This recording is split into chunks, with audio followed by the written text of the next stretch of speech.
Okay hello BSc welcome back to my channel. तो देखिए हमने स्टार्ट किया था बीएससी केमिस्ट्री के अंदर पर्टिकुलरली फर्स्ट सेमेस्टर, जिस पे हम हमारे first paper that is in organic chemistry पे डिस्कशन कर रहे थे, जिस पे ऑलरेडी मैं आपके साथ 3 लेक्चर शेयर कर चुकी हूँ। होप आपने लास्ट 3 लेक्चर्स देखे भी होंगे।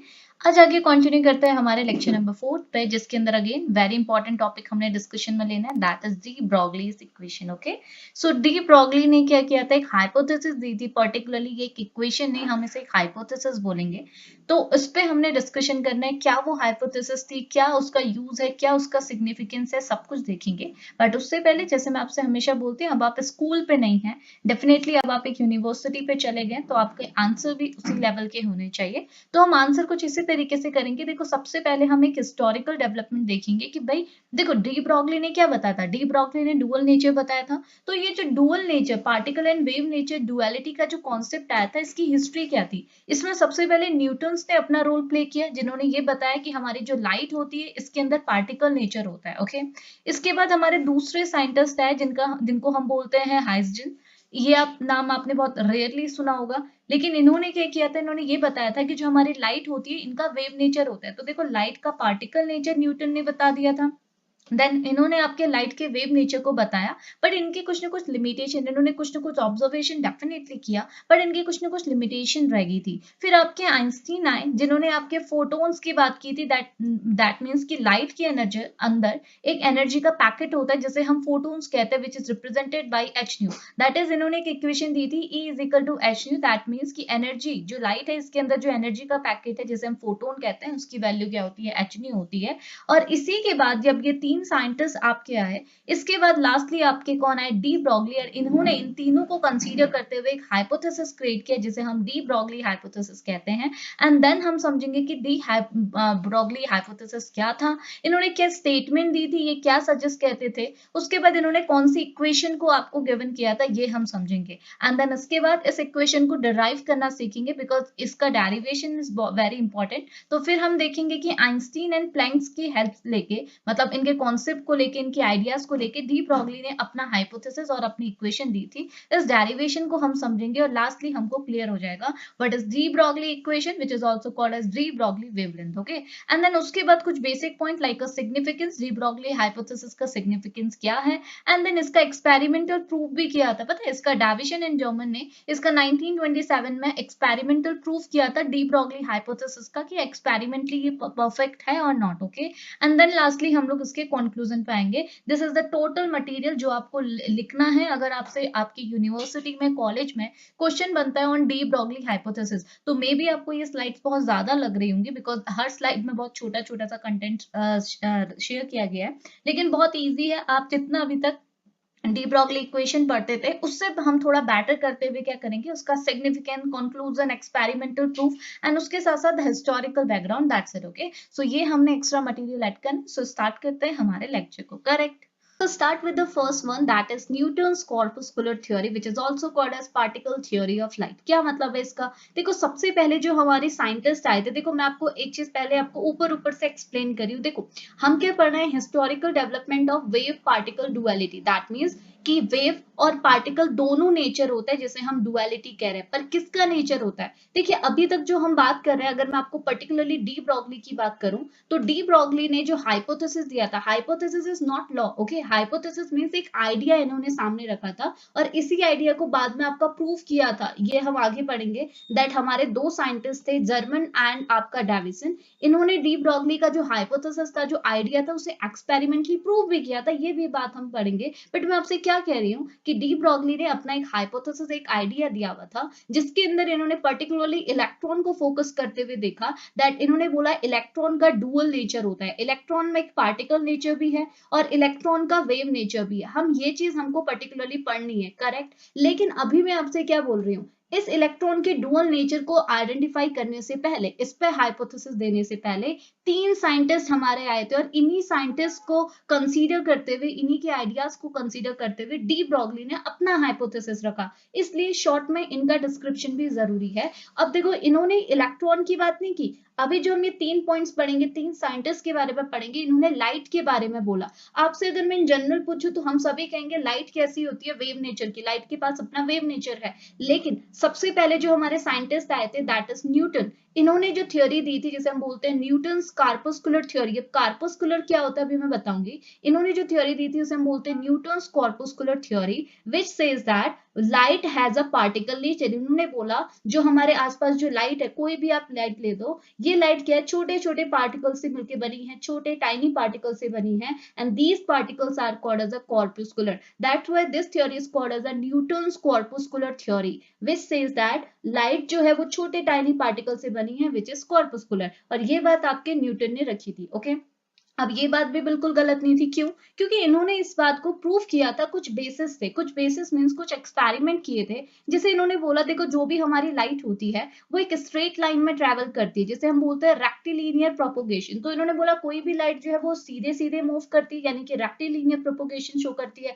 दिस प्रूव दैट लाइट जो है वो छोटे छोटे पार्टिकल से बनी हुई है। लाइट जो है वो रिफ्रैक्शन एंड रिफ्लेक्शन का फिनोमेना शो करती है। इस वजह से क्या है, लाइट आपका पार्टिकल नेचर की। अब देखो मैं आपको एक और चीज यहाँ पे बता दूं, आपके लिए ये चीज नहीं हो रही होगी कि भाई रेक्टिलिनियर मोशन शो कर रही है तो इससे कैसे पता चला कि लाइट आपकी पार्टिकल नेचर की है। मैं अभी आपको यहाँ पे, क्योंकि हम हिस्ट्री पढ़ रहे हैं तो हम डिटेल में reflection, refraction, polarisation, interference, diffraction जैसे फिनोमेना डिस्कस नहीं कर सकते। अभी बस आपको ध्यान में रखना है ये जितने भी हम फिनोमेना पढ़ेंगे, मैं ऊपर से आपको बता रही हूँ, ये सारे प्रॉपर्टीज किसकी होती है, लाइट की होती है। ओके और आपको ये सब, अभी तो हमको ये चीज पता है that light also have a two behaviour.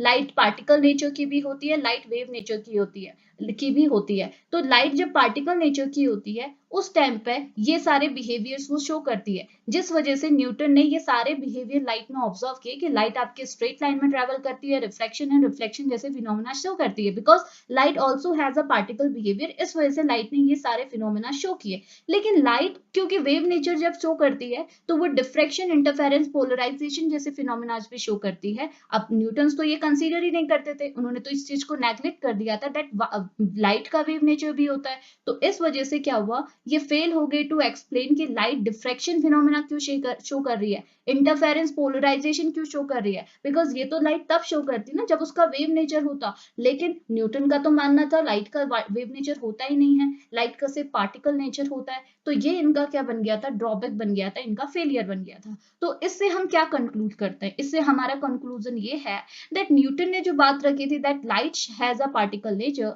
That's correct, but ये अभी भी क्या है, इनकम्प्लीट था। ओके अब इसे कंप्लीट करने के लिए एक दूसरे साइंटिस्ट आए जिसे हम बोलते हैं हाइजेन। इन्होंने क्या दिया, wave theory of light. Wave theory of light यानी कि इन्होंने जस्ट अपोजिट बोला। इन्होंने बोला जो भी लाइट है ना उसका नेचर जो होता है पार्टिकल नहीं होता, वो वेव नेचर होता है। दैट मीन्स लाइट का हमेशा कैसा होता है, वेव नेचर होता है। ये बात इन्होंने रखी और इसको इन्होंने प्रूव किया by the reflection, refraction, diffraction, interference and polarisation phenomena. Because ये सारे बिहेवियर लाइट आपकी शो करती है कब, जब इनके पास क्या होता है, वेव नेचर होता है। तो इन्होंने बोला था लाइट का वेव नेचर होता है और उस चीज को प्रूव भी हो गया था बाय दीज एक्सपेरिमेंट्स। ओके लेकिन लेकिन प्रॉब्लम कहाँ है, इनका फेलियर कहाँ आया, फोटो इलेक्ट्रिक इफेक्ट। तो फोटो इलेक्ट्रिक इफेक्ट भी आपकी लाइट शो करती है, लेकिन किसकी वजह से, because of their particle nature. अब भाई पार्टिकल नेचर तो ये इग्नोर कर रहे थे, तो फोटो इलेक्ट्रिक इफेक्ट इनमें कैसे आया। दैट मीन्स अगर लाइट के पास पार्टिकल नेचर नहीं है तो वो फोटो इलेक्ट्रिक इफेक्ट कैसे शो कर रही है, तो यहाँ पे ये इनका फेलियर बना। एंड इससे हमें क्या कंक्लूड हुआ, कंक्लूड दैट पार्टिकल जो लाइट है ये आपका वेव नेचर तो शो करती है, लेकिन अभी भी ये बात क्या हो रही थी, थोड़ी सी इनकम्प्लीट थी। ओके अब आए हमारे नेक्स्ट साइंटिस्ट जिन्हें हम बोलते हैं आइंस्टीन। आइंस्टीन ने क्या हुआ था, इसे हम लोग आपके फ्रैंक आइंस्टीन थियरी भी बोल सकते हैं। तो इन्होंने क्या दिया था 1905 में, फोटो थ्योरी ऑफ लाइट दिया था। Photo theory of light means इन्होंने, आप सभी को पता है, इन्होंने ये बोला हमारी जो लाइट है, कोई भी आप लाइट ले लो, ये क्या है, छोटे छोटे एनर्जी के पैकेट से बनी हुई है। तो हमको पता है light consist of energy packets, छोटे छोटे से इसमें एनर्जी के पैकेट्स होते हैं and these packets are called as a photon. और इन्हीं पैकेट्स को हम क्या बोलते हैं, फोटोन। और इन फोटोन की जो एनर्जी होती है वो किसके इक्वल होती है, E is equal to h nu, where H is a Planck's constant, nu is a frequency. तो इन्होंने ये बात रखी थी दैट एनर्जी जो होती है, कोई भी लाइट जो है वो पार्टिकल नेचर की है, जिसमें आपका, जिसकी एनर्जी क्या होती है, फोटोन के इक्वल होती है, that is E is equal to h nu. Okay अब हुआ क्या ना, इनमें भी सेम चीज हुआ, इन्होंने अपनी बात की पुष्टि कैसे की, अपनी बात को कंसीडर कैसे कराया, प्रूफ कैसे कराया, बाय फोटो इलेक्ट्रिक इफेक्ट। इन्होंने फोटो इलेक्ट्रिक इफेक्ट शो करा के ये प्रूफ करा दिया दैट जो जो हमारी लाइट है इनके पास क्या होता है, पार्टिकल नेचर होता है। बट सेम चीज वेव प्रॉपर्टी को तो ये स्किप कर रहे थे, इनके अकॉर्डिंग वेव प्रॉपर्टी नहीं थी, तो इस वजह से क्या हुआ, लाइट के थ्रू डिफ्रेक्शन एंड इंटरफेरेंस जैसे फिनोमिना शो नहीं कर पाए, तो ये चीज इनकी फेलियर बन गई। लास्ट में क्या है, इन्होंने बस ये सारी चीजें जब ऑब्जर्व की तो इन्होंने एक पॉइंट सामने रखा दैट हो सकता है दैट जो लाइट है ना वो डुअल नेचर शो करे। बिकॉज अगर लाइट के पास दोनों नेचर है, लाइक इसके पास पार्टिकल नेचर भी है एंड इसके पास आपका वेव नेचर भी है, एट दैट टाइम ये पार्टिकल वाली प्रॉपर्टीज भी शो करेंगी एंड वेव वाली प्रॉपर्टीज भी शो करेंगे, तभी ये सारे फिनोमिना लाइट परफॉर्म कर रही है। Because of their particle behaviour ये कुछ फिनोमिना शो करते हैं, बिकॉज ऑफ वेव बिहेवियर ये डिफ्रेक्शन इंटरफेरेंस जैसे फिनोमिना शो करती है। ये जो स्टेटमेंट है अबाउट लाइट कि लाइट का डुअल नेचर है, ये आपके आइंस्टीन ने प्रूव किया था, करेक्ट। अब आया ये अभी लाइट का डिस्कशन चल रहा था, इसी लाइट को कंसीडर करते हुए फिर 1924 में हमारे एक दूसरे साइंटिस्ट आए जो थे, देखो ये बात कब की चल रही थी, 1905 की, अब ये है 1924 की। अब 1924 में फिर आए आपके लुइस डी ब्रॉगली, फिर इन्होंने बात रखी कि भाई अगर आप बोल रहे हो जो लाइट है, ओके इसके पास डुअल बिहेवियर है, इसके पास पार्टिकल नेचर भी है, वेव नेचर भी है, तो क्या इलेक्ट्रॉन के पास भी ऐसा होता होगा। इलेक्ट्रॉन को क्यों कंसीडर किया, बिकॉज इन्होंने बोला भाई देखो लाइट के पास क्या होता है, लाइट के पास लाइट अगर मैं आपसे बोलूं, लाइट जो है हम बोलते हैं कि छोटे छोटे पार्टिकल से बनी है which is photons, okay and ये लाइट भी मोशन में भी है। सेम चीज तो आपके इलेक्ट्रॉन में कर रहे हैं, इलेक्ट्रॉन का अपना मास होता है जो कि काफी कम होता है और इसकी अपनी स्पीड भी होती है, तो ये भी तो लाइट ही के सिमिलर हमको लग रहा है, ठीक है। फोटोन्स भी हैं और यहाँ पर जैसे हम बोलते हैं छोटा पार्टिकल भी है और मोशन में भी है, इलेक्ट्रॉन के पास भी अपना मास है, इसकी भी अपनी स्पीड है, तो क्या इलेक्ट्रॉन के पास भी डुअल बिहेवियर होगा। फिर ये बात आपके किसने रखी थी, डी ब्रॉगली ने रखी थी।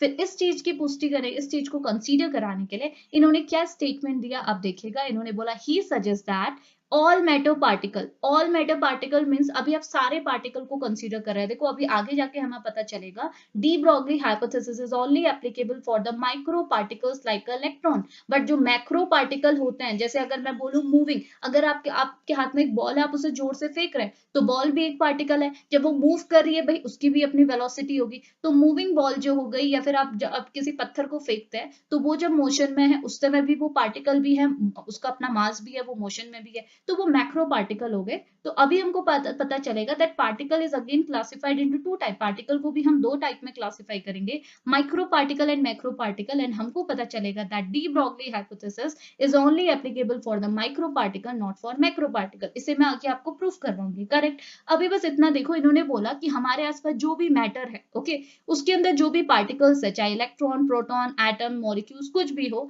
इन सबका भी क्या होगा, डुअल बिहेवियर होगा। ये भी दोनों तरीके से बिहेव करेंगे, इनके पास भी पार्टिकल नेचर होगा, इनके पास भी वेव नेचर होगा। क्यों, क्योंकि भाई ये भी आपके पार्टिकल है, इनके पास भी अपना मास है और ये भी आपके मोशन में है, इसलिए क्या होगा, ये particle as well as wave दोनों बिहेवियर शो करेंगे, करेक्ट। अब होता क्या है, ये बोल रहा है सपोज आपके पास एक पार्टिकल है लाइक इलेक्ट्रॉन, ओके और अगर ये पार्टिकल है दैट मीन्स इसका अपना कुछ मास है, ओके अब जब भी अपनी मोशन में, यानी कि जब भी अपनी वेलोसिटी के साथ एक मोमेंटम के साथ आगे मूव कर रहा है, उस पॉइंट पे अगर ये वेव नेचर शो कर रहा है, तो भाई अगर मैं बोलूं इसका अपना कुछ वेव नेचर है, तो वेव नेचर होने की वजह से इसकी अपनी कुछ वेवलेंथ भी होगी। इसी वेवलेंथ को कैलकुलेट किया था डी ब्रॉगली ने, जैसे हम डी ब्रॉगली वेवलेंथ कहते हैं, जो हमने कंसीडर भी करनी है, कैलकुलेट भी करनी है, इसी का फॉर्मूला आपके डी ब्रॉगली ने दिया था। And this wavelength is called as, देखो the wave associated with the moving particle, ये एक मूविंग पार्टिकल है, electron is a particle because it has a mass, and जब ये मूव करता है अपने ऑर्बिट तो ये एक वेव नेचर शो करता है। और अगर ये वेव नेचर शो कर रहा है, अगर ये वेव है, तो वेव की तो कैरेक्टरिस्टिक होती है ना कि इनके पास अपनी वेवलेंथ होगी, अपनी फ्रीक्वेंसी होगी, ये सारे तो इनके कैरेक्टरिस्टिक है। तो इसकी जो वेवलेंथ होगी उसे हम मैटर, पर्टिकुलरली उसे मैटर वेव और डी ब्रॉगली वेव कहेंगे। होप यहां तक की बातें आपको क्लियर आई होंगी, डन। अब मैंने क्या बोला, अब इस वेवलेंथ का फॉर्मूला ही आपकी डी ब्रॉगली ने दिया था दैट इलेक्ट्रॉन जो एक पार्टिकल है भाई, इसका मास आपको पता है, इसकी वेलोसिटी आपको पता है, और अगर ये वेव है तो भाई इसका वेवलेंथ भी आपको पता होना चाहिए। और उसी वेवलेंथ को कैलकुलेट करने के लिए जो डी ब्रॉगली ने फॉर्मूला दिया था दैट इज वेवलेंथ, यानी कि lambda is equal to h divided by p, where h is a Planck constant and p is a momentum, okay. And इस p को अगर हम वैल्यू रखेंगे, p को हम क्या बोलते हैं, p is equal to m into v, तो हम मास इंटू वेलोसिटी, तो आपको पता चलेगा that lambda is equal to हमारा एक और फॉर्मूला बन सकता है h डिवाइडेड बाई mv, को हम डी ब्रॉगली इक्वेशन और डी ब्रॉगली वेवलेंथ फॉर्मूला भी कहते हैं, which is a final formula जो आपकी डी ब्रॉगली ने कैलकुलेट किया था, ओके। नाउ सेकंड थिंग जो अब हमारे सामने आती है कि ये फॉर्मूला आया कैसे, डी ब्रॉगली ने ये फॉर्मूला कैसे ऑब्टेन किया, ये वेवलेंथ के लिए जो फॉर्मूला ऑब्टेन किया है for the particle, for the moving particle, वो कैसे कैलकुलेट हुआ, इसके लिए अब हम चलेंगे हमारे डेरिवेशन पार्ट पर, which is very important, okay.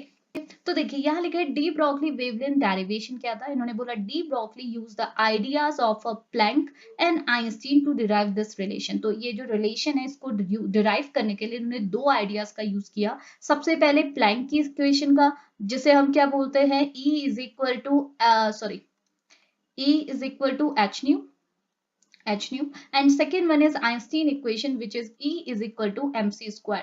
ये दो इक्वेशन का यूज करके इन्होंने अपनी फाइनल रिलेशन को ऑब्टेन किया। कैसे किया, देखो स्टेप वाइज चलता है। सबसे पहले क्या हुआ, स्टेप वन में ये बोलते हैं एनर्जी ऑफ अ फोटोन, तो ये बोलते हैं कि अगर हम बोला है इन केस, देखो यहाँ लिखा है इन केस ऑफ फोटोन, अगर हम सपोज करें हमारा कोई फोटोन है, if it is assume to have a wave character, अगर उसका वेव कैरेक्टर है तो उस टाइम पे उस फोटोन की जो एनर्जी होती है वो किसके इक्वल होती है, that energy is equal to h nu के इक्वल, दैट इज देखो E is equal to h nu where h is a Planck constant and nu is a frequency. Nu आपकी क्या है, फ्रीक्वेंसी। अब आप खुद ही बताइए फ्रीक्वेंसी जो कैरेक्टरिस्टिक है ये किसकी कैरेक्टरिस्टिक होगी, पार्टिकल की होगी, नहीं होगी, ये किसकी कैरेक्टरिस्टिक होती है, वेव नेचर की कैरेक्टरिस्टिक होती है। तो किसी भी वेव की कैरेक्टरिस्टिक होती है फ्रीक्वेंसी। तो अगर हमारे पास कोई फोटोन है और अज्यूम करता है कि वो वेव नेचर शो कर रहा है, तो उस टाइम पर उसकी जो एनर्जी होगी which is equal to E is equal to h nu, correct. लेकिन अगर हम ये बोले, हम सपोज ये करें, if the photon is suppose to have a particle character, अगर मैं ये बोल रही हूँ किसी फोटोन का क्या है कैरेक्टर, कैसा है, पार्टिकल कैरेक्टर है, उस टाइम पे उसकी एनर्जी किसके इक्वल होगी, तो वो इक्वल होगी आइंस्टीन इक्वेशन की। आइंस्टीन ने जो एनर्जी की इक्वेशन दी थी that is E is equal to mc square. तो यहाँ पे जो एनर्जी हो जाएगी वो किसकी इक्वल हो जाएगा, E is equal to mc square, which is also called as Einstein equation. तो देखो इन्होंने प्लैंक की इक्वेशन और आइंस्टीन की इक्वेशन के को ही हमने यूज किया हुआ, इसी से हमने हमारे रिलेशन को डिराइव किया, ओके। अब E is equal to mc में आपको पता है m is a mass and c is a velocity of light. तो होता क्या है, सिंपली देखिए इन दोनों ही इक्वेशन को हम यूज करते हैं। ये दोनों इक्वेशन किसकी है, एनर्जी ऑफ फोटोन, जब वो वेव नेचर वेव कैरेक्टर हम उसका अज्यूम कर रहे हैं, and this is again energy of a photon जब हम उसका पार्टिकल नेचर अज्यूम कर रहे हैं, ओके। अब दोनों ही आपकी एनर्जी है, तो भाई एनर्जी से एनर्जी कैंसिल हो जाएगी and h nu is equal to mc square हो जाएगा। तो देखिए नेक्स्ट स्टेप पे हमने क्या किया, step number third, from equation first and second we derive that h nu is equal to mc square, h nu is equal to mc square, okay. अब हमको ये, क्योंकि ये चीज पता है, ये चीज तो सभी को पता है, हम ये ऑलरेडी, अब देखो ये तो पहले पुराने एक्सपेरिमेंट्स का रिजल्ट है, बट हमने इसे डिस्कस नहीं करना है। हमको ये चीज पता है that nu that is frequency is equal to c divided by lambda, जो कि हम ऑलरेडी जानते हैं कि आपकी जो फ्रीक्वेंसी और लैम्डा जो है, वेवलेंथ जो है, इनके बीच में रिलेशन क्या होता है, that frequency is equal to c divided by lambda. तो हमने कुछ नहीं करना है, इसी फ्रीक्वेंसी की प्लेस में क्या करना है, इसी फ्रीक्वेंसी की वैल्यू को पुट कर देना है। तो हम क्या कर सकते हैं, h that is Planck's constant into क्या हो जाएगा, न्यू के बजाय हम रख देंगे c divided by lambda is equal to mc square, correct. अब हम क्या कर सकते हैं, नेक्स्ट इज हमको तो वेवलेंथ निकालनी है। अगर मैं इस वेवलेंथ को निकालूं, दैट इज क्या हो जाएगा, 1 divided by wavelength is equal to mc square divided by fc, correct. अब c से c कैंसिल हो जाएगा, दैट इज तो देखो ये हो जाएगा 1 divided by lambda is equal to mc divided by h। ये हमने भी यहाँ से कैलकुलेट कर दिया, अगर मैं c से c कैंसिल कर दूं, ओके।